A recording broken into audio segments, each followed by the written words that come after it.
minutes to master, tools to explore. Let your imagination soar like never before. AI Tool Time with Rick McCarly, where your digital dreams come true. One lounge. Ignition.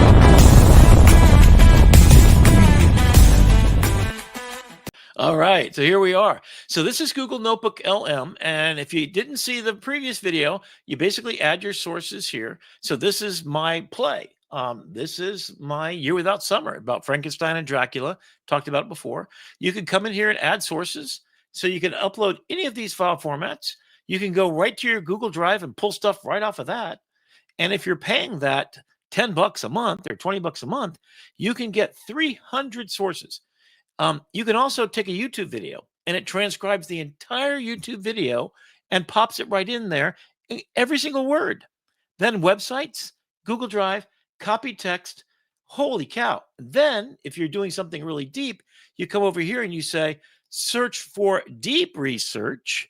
So if you were to try to study about, tell me all about all large language models, you could just come in here, put a prompt in there, and it will literally find you 50 at a time. Or if you do a regular search, it'll search the web, or it'll search from your Google Drive or whatever. It'll research everything that you've ever put together.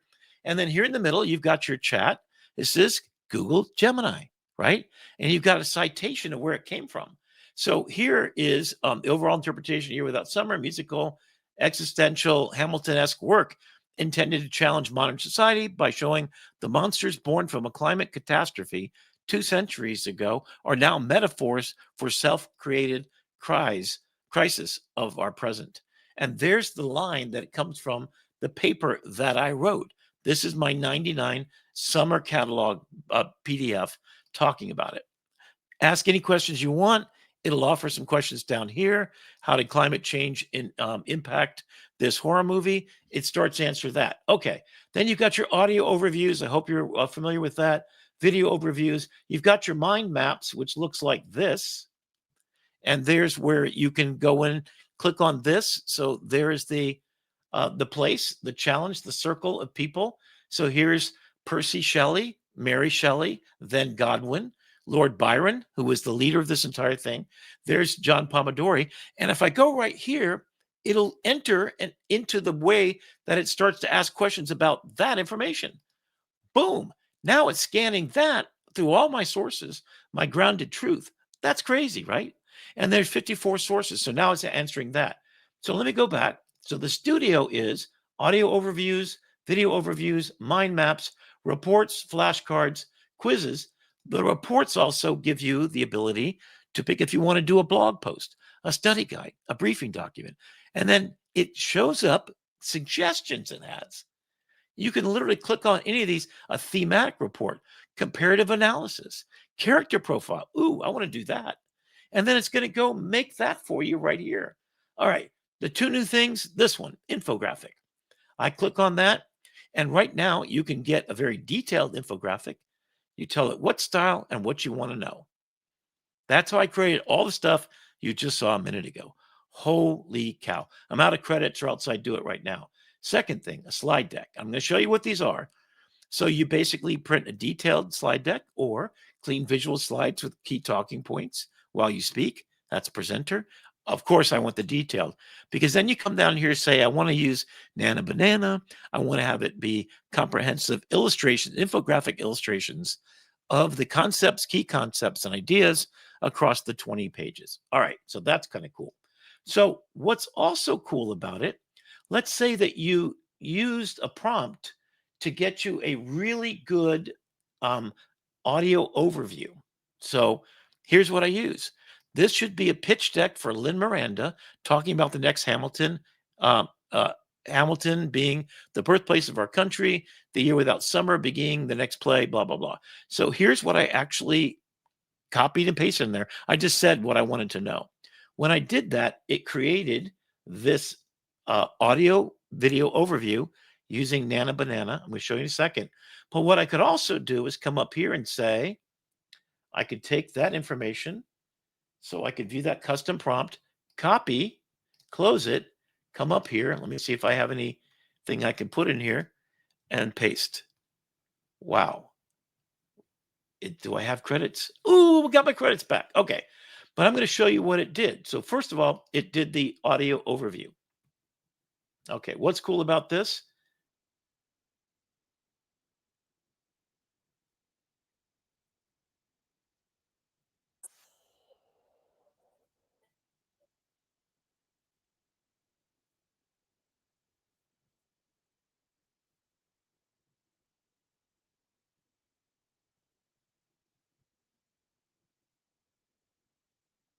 Okay. So that's pretty cool, right? And it makes the whole audio overview. They're typically about 7 minutes in length. And it talks about all the details of the play. And it comes up with, you can pick your style. Okay. So that's pretty cool. Let me go back and then take a look at this. This is my 4-act play. I said, give me an infographic about the 4 acts in my play. First, the event in Geneva where Lord Byron said to them, let's make scary monsters. So they dueled together. That would be the creation of Frankenstein and Dracula. At the time it was called Vampire. Bram Stoker turned it into Dracula. That's our birthplace of Frankenstein's monster. And then in after they make these archetypes, those 2 archetypes go out throughout their lives, and here they go. So Frank becomes a weapon. So every generation he's made a super soldier, and he's sacrificed, and he's built from all the dead body parts of sacrificed soldiers. Mothers who gave up for the greater good. Jack takes power and goes with it. And then you've got Act Three. So all of a sudden, Jack is the president of the United States after running for election. Frank is relieved of his duty because he's been cloned. All super soldiers are now AI robots and drones, etc. And so he's born and he's able to have a child with Melody. His child's name is Phoenix. And then we go to the final act. Do you want to choose between one or the other? Okay, so that's it. That's my musical in a nut graph. But what's extraordinary, and you will not believe this, I swear to you, you won't. This is just from the same prompt. So this is the idea. The war that has always been, the archetype of Jack and Frank, is the battle between CEOs, kings, and dictators and tech gods who wore different masks but drank from the same chalice, power without love. This is not just a story, it's a reckoning, a gospel of the future. So, where did this take place? In 1815. Take a look at everything is spelled perfectly. This is freaking Nana Banana. The Mount Tambora erupted, put the entire planet Earth for a year into no sun. So the year without sun is the year without summer is this. So it was cold it was snowing all over the world in the summertime. And then the people are dying. 100,000 people died. If you know about the world starved, so if you know about the potato famine, that's what happened. And then they're writing a ghost story. For God's sakes, what's going on? So the song is called "Who Will Call Our Names." It's about the people that died, while these rich people are deciding what the fate of the world's going to be and what we should fear. So here's the idea. So this is beautiful. So when I present this, if I get a chance to, anybody know Lin Miranda, just tell him I got to play for him. That's the next Hamilton, but better. And it's going to be put in the spheres around the world. So she had 4 miscarriages. And she was only, I mean, she was young. So this portrait makes her look like she's really old, might be a little bit older. I dreamed that my little baby came to life again. They had only been cold and that we rubbed it with the fire and it lived, awake and finding no baby. She lost her mother in childbirth, right? So this is this grief-stricken woman who writes about what she knew. And then Lord Byron's physician, John Pomodori, models his creature after the aristocratic predator that he served for, Lord Byron. So it was actually about him. It was not a polite thing. And originally he was quite ugly. And then, of course, Lord Byron was, the toast of the town. So that's kind of weird. So what's Frankenstein? He's the giver, born of the corpses of fallen soldiers and the grief of a mother. He represents the sacred feminine principle, empathy, nurturing, remembrance. He is the repository of every sacrifice ever made. I give more than I take. This is a word from the song. I build, I dream. For 7 generations, I plant the seed. That's my first character. Who's my second character? You guessed it, Jack, the immortal aristocrat of hunger. He's the taker, an eternal predator born of privilege and conquest. He represents the alpha male destruction paradigm, consumption, exploitation, and the belief that only the strong deserve to survive. From consuming blood to devouring data, his hunger is eternal. And then you get to see second act. This is them throughout history. So Frank has to die over and over again and be rebuilt by scientists to become a super soldier in every generation. And then what does Jack do? He becomes a slave owner in America. He becomes an industrialist in the robber baron era. He becomes an underground Nazi, becomes president. And then we get to decide what we do with this. And so, what is the science behind Frank's change over time? The technology of the day. Galvanism was the Mr. Galvin would show in the 1800s, he would put electrical current to a severed arm and the fingers would move. So they also learned how to do blood transfusions in 1818.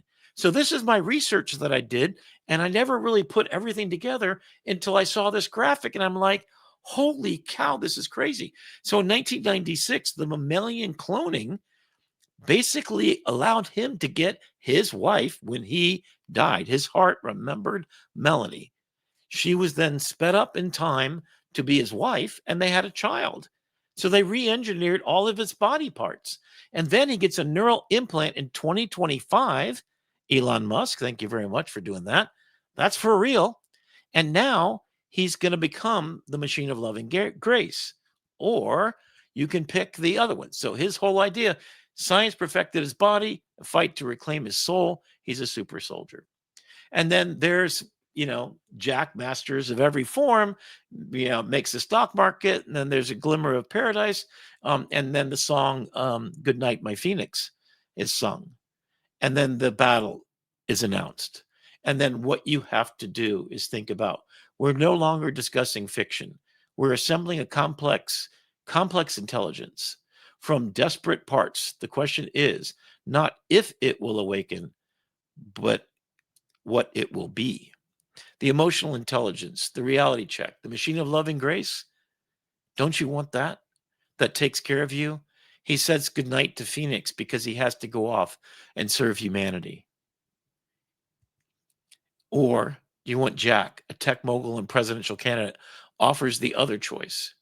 You ask for me. People want a king. Kiss the ring. I am what you asked for. He brings dominance, efficiency, order, and a promise of safety and security in exchange for submission. And so that's the questions we have. And these are quotes from the plays, songs. And the story ends, the choice begins. One monster offers a future built on sacrifice and grace. The other offers the king we have always known. You have seen the choice presented on the stage.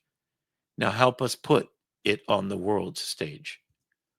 And so this is actually from my plea, an existential Hamilton for the AI age. The Year Without Summer blends historical roots with an urgent contemporary threat.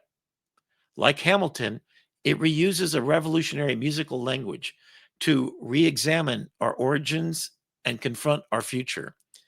It addresses the most pressing question of our time. As artificial intelligence outpaces us, who will we choose as our God? An overlord or an ally?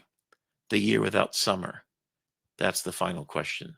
So here's the story. These are the songs. Who Will Call My Name? Mary Shelley's Lament. The Blood of the Overlords. The Grace in the Machine. Phoenix Bedtime Stories. The Battle of Dominion or Grace. Kiss the Ring. Frankenstein's Promise. And the Observer's Questions. And the invitation is, this is your invitation. This is from me.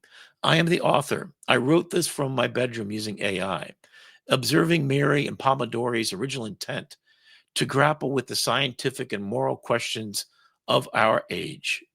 Now we must do the same for ours. Lin Miranda, Hamilton changed how we see our past. This is a chance to change how we see our future, to reduce it, refine it, and change the world again.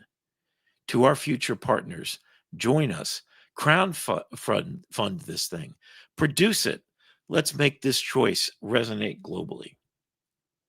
The seventh generation will sing of what you became.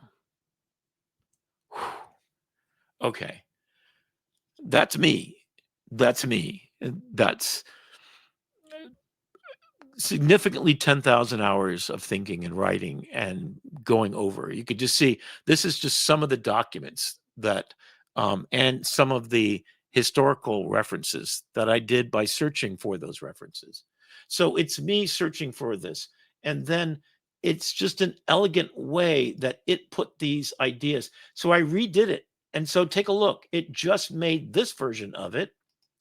And this is the same story, but with a completely different look and feel. So I directed the last one to be a Gothic style illustration. And there you go. That's Elon Musk on the right, by the way, if you didn't notice it, because it's aware of everything. Gemini 3.0 and Google Nano Banana inside of Notebook LM took all knowledge of everything about this idea and put it together in this eloquent, beautiful way to express these ideas. Born of catastrophe, disease, and despair, the global impact. And then here they are, and there's the characters, differently written because I prompted it differently. And then here's the parts. And then I could put this together because this is a PDF. The only thing I would love is to have it editable. So what I did is I exported the PDF. The words are all spelled right, so it's all there. And I can just keep iterating until I get it. Then I exported them all, and I'll show you the PowerPoint presentation I did. So I'm going to go a little bit long tonight. And Brandon, happy Thanksgiving to you, buddy. And I'm glad for you every single day. Meeting certain people in your life, you know, that this is, it got my phone number wrong at the bottom. But like what a difference this is rather than the other one. And I could sit there and do the same thing. So the cool thing that you should do if you want to do this is look at the custom prompt. Take a look at what you did, and you can copy that. So if you like the consistency of the art style that you got, look up what art styles you want. I wanted a Gothic look and feel because it's 1800s, right? And I wanted to have that vintage look of paper, etc. So this time I did it differently. So this describes the pitch deck for Lin Miranda, and it's based upon this information. So I've done the outline and the stories and all that kind of stuff. And then now it can reevaluate that. Let me go take a look at some other ones. Here is Google Notebook. Here's just some of the topics I've been working on. And then let's take a look at, here's my really cool, this is Gemini. So today I ran out of credits, so I decided to do my life product. So I've got that going on here too. And I also have in ChatGPT, let's see if I can then go back out, take a look at what projects I'm working on. So I think I have Plato's Complete Works, Internet's Information War. So what do we know about that? So there's the information graphic about reclaiming truth, the trust in the Republican Party, and trust in the news. So here's ways to get back that code of conduct that was put in place. So in the 1994, it used to be that every news organization had to prove why they deserved a license from the FTC. That got rid of it. Anyway, so that's the graphic that comes from that bunch of knowledge you see over here on the left.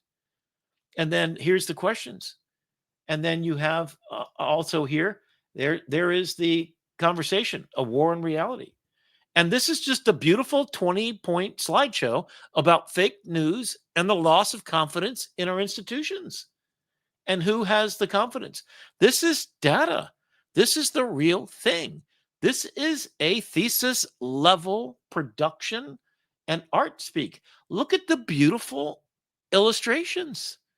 Information overload is causing a fragmentation of the self. The relentless flood of conflicting, decontextualized information is not just a societal problem, it's a profound psychological effect. The phenomenon is being described as the narrative fragmentation disorder, NFD. This is a college course right here that's been researched, verified with citations. Of course, you have to clean the data on the way in, which I did. So I only brought in data I knew was correct from reliable sources. I didn't bring in junk. I usually start with a thesis about some important paper that's just been released by Claude's Anthropic, let's say. And they tried to test out what are the problem areas. And I have a political science degree for the University of Florida. I've got an MA in photography, so I've done stuff on that. And I'm a lifelong learner. And I've never learned as much as I have by just using this tool and seeing what it comes up with. And what a beautiful thing that is, right? So all knowledge, you can then go in there and then you can create these searches for the deep dive in that. And I'm going to go over John Berger and Susan Sontag. I want to go into that more. Adobe's copyright. Oh, check this one out. This one's insane. So ownership of generational wealth. This is the one I've been talking about for a long time. How do we monetize it? What is it? Creators? How I made that. I own that. How do I get paid? Guess what? Adobe has C2PA, blockchain. So there's the nutrition label, Content Authenticity Initiative by Adobe. And then I'm suggesting, what if you got automated micropayments? You had a bank that you had. And then what if that economic future is you can prove its human authorship and origins of value, and then take the music and the film, tag it, use blockchain to put it into the bank. So the Copyright Office is generational wealth.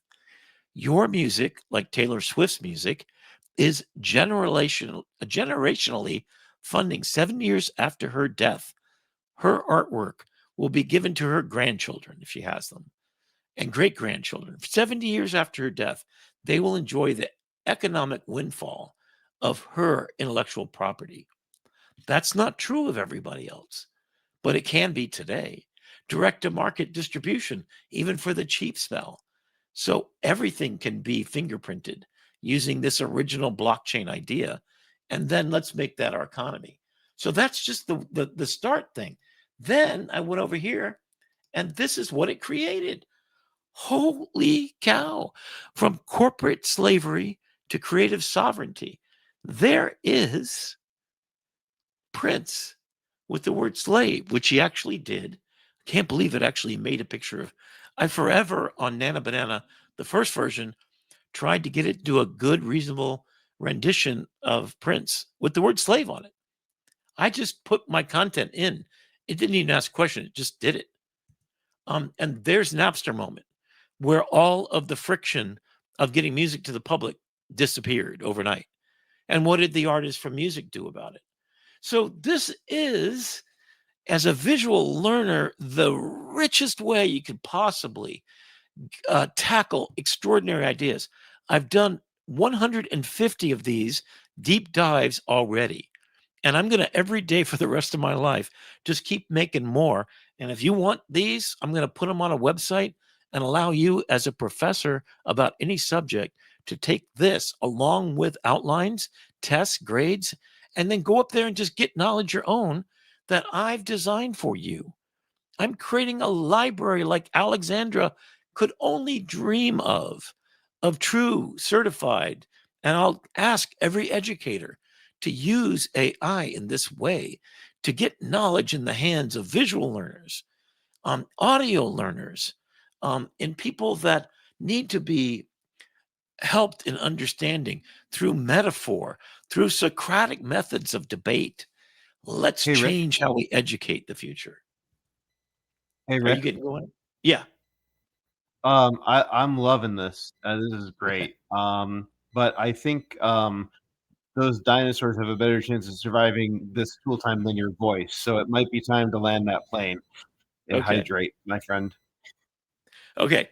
So yeah, we're gonna say goodnight to you all. And but like this is what I'm gonna present to Adobe. This is literally everything that I'm suggesting, everything that I put into my ideas, the monetization steps, the way to use this. Look at this beautiful illustration. I mean, this is just like she becomes the champion. And there's Billie Eilish. The greatest gift Adobe can give to humanity is ownership. And they've already done it. And just help them get the rest of the way. So that's what a spectacular tool this is.